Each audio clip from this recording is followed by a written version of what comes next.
Should the Gators be ranked in the top 25? Obviously, the AP poll came out earlier today. They were like 30th in votes. 4 votes, about the same as last week, if I'm not mistaken. I have a list of the teams who are 25th, 23rd, and 24th, and 21st. Or Missouri might be higher, or 22nd. I can't remember. But so Memphis, they're 25th in the rankings. They have 2 losses to UTSA and Navy. Their best win, Tulane, who I really like Tulane, so I can't really be hypocritical about that. But still, Tulane doesn't really have any really good wins. They just beat up on their bad opponents. Yeah. They actually have some pretty bad losses. If an SEC team lost to Oklahoma, like Alabama lost to Oklahoma, that's considered a bad loss. Yeah, they lost to middling Power 4 teams. Yeah, they lost to middling power and Kansas State. I mean, if the SEC team or Big Ten team lost to Kansas State, I'm including them in the middling Power 4 teams, by the way. They're kind of disappointing. Yeah, honestly, very disappointing. Second in the odds to begin the season, or second behind Utah, I think. So I think they were the preseason favorite, actually, from the media. Depending on who you asked. Yeah. I think betting odds had Utah first. I think the actual media poll, though, had Kansas State. I might be wrong about that, but that's I remember that. I think. Yeah. So again, I mean, 2 middling losses. I mean, compared to Florida's losses. I mean, Florida's worst loss is a Texas A&M, who's 20th in the AP poll. So when you just look at the AP poll, I mean, and Florida has better wins. So that's just 25th. Now let's get on 24. Army. Army has no good wins. Like, it's just simple as Army has no good wins at all. And they got destroyed by Notre Dame. Yes, they did dominate their opponents. And that Notre Dame game on paper wasn't as bad. Like, they got this. No, they actually stopped Notre Dame at the 1, so it was actually worse, I think. But Florida should be ranked in the top 10. Maybe we're reaching there. I don't want to diss the Army because it's the Army. I don't want to diss the Army. But if we're looking at it just from a football perspective, outside the fact that they beat bad teams, my Army really shouldn't be ranked. Syracuse, they have the win over Miami, so they do get credit for that. Florida lost Miami, but I already talked about it. Syracuse's losses, 5-loss Pitt team. They lost to a 6-loss Boston College team, and worst of all, a 9-loss Stanford team. A Stanford team that just lost to San Jose State in a rivalry weekend. I mean, those are just horrific losses. Like, we talked about Kansas State and Oklahoma being bad losses. Oklahoma would probably beat Pitt, would beat all those teams, in my opinion. So it's like, I mean, I think Florida should be ranked over them. And then Missouri.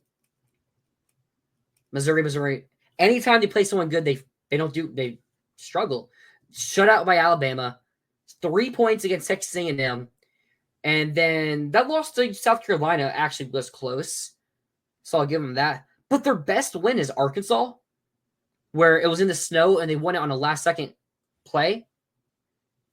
That just doesn't scream ranked team. Missouri, you know what they scream? Preseason odds. They were preseason favorites, kind of. They were in the top 10 in the preseason. They didn't lose to anybody bad, but they didn't beat anyone good. So with how they do the rankings, where they kind of drop and raise teams instead of having a new ranking every week, that's really the only reason why Missouri's ranked, in my opinion. I'd probably rank Illinois ahead of Missouri, who's currently below. And Illinois doesn't really have any good wins, but at least Illinois didn't have preseason odds that bolstered them up. Yeah, and Missouri kind of had a joke of a schedule, like by SEC standards too. Like, that's a bad 9-3, like, or 9-3, right? Yeah, there's a reason that like there are 9-3 SEC teams in this convo, and Missouri is not one of them. Their schedule is not good. Not even close to one of them. No, they're not. I mean, look, when I thought there was a chance Florida would be ranked in the CFP. I didn't expect Florida to be ranked in either of the actual polls. They didn't even get any votes in the coaches, I don't believe. Wow.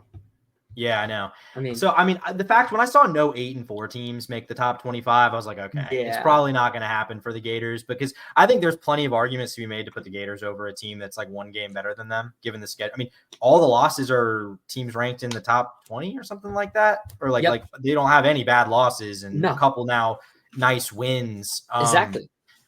So, I mean, I think like I would say I hold out a little bit of hope here because of the way the committee does things. Like, first of all, the committee's rankings to me feel much more like a power ranking than like the actual polls do.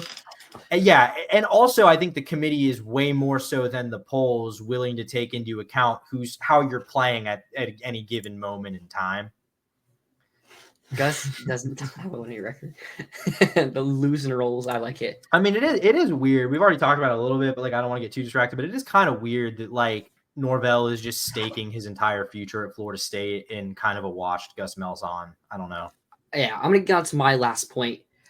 Have you ever seen a team whose worst loss is to the 20th ranked team in the country that also has wins against a top 25 team in LSU and a top 10 team in Ole Miss not be ranked? Is that ever happened before? I can't think of it at the top of my head.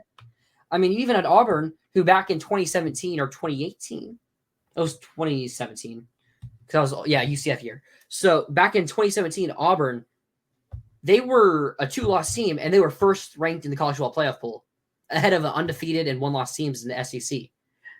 So it's like they do have the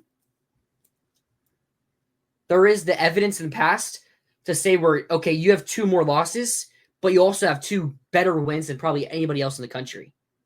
So you can put that 5-loss Florida team over that 3-loss Indiana or 2-loss American Conference team. Or did I say 3-loss Indiana? Yeah. I meant Illinois, or Missouri. So you can put that 5-loss Florida team over them. And maybe you'll get some hate from people who are like, oh man, SEC is just SEC bias, SEC is overrated. But I mean, if you put those 2 teams on the field, Florida's probably winning all those games. Also, I think last I checked was top 20, ranked 20th in the Sagarin rankings, which are, if you're not familiar, like a analytics-based rankings that it's like includes FCS Division II, or like stacks all the teams against each other. Wow. Top 20 in that. So like the metrics say, I think maybe top 20 in FPI too, though I haven't checked. I think we're 21st. Okay, so point being, this is a top 25 team by the metrics. It's 7-5. Results matter. I'm not saying results shouldn't matter. I'm not trying to make that argument here, but I don't think it's as out there as like people might think it is. And like ultimately, like again, I think there is a reverse Jordan Travis argument to be had here a little bit. I mean, all these losses came without DJ Lagway. I mean, you can count Georgia if you want to, but I don't think you necessarily was leading in that game. Yeah. So, honestly, I mean, and even the results matter. You're saying you're not trying to say they don't. Wins also are results. Playing a good team is a result. Beating a top 10 Ole Miss team should matter way more than beating an unranked Temple who just had people saying they should end their program. They had their own student base make valid points, too, that Temple should end its football program. Now, Temple did just hire a new coach, so they're not getting the program.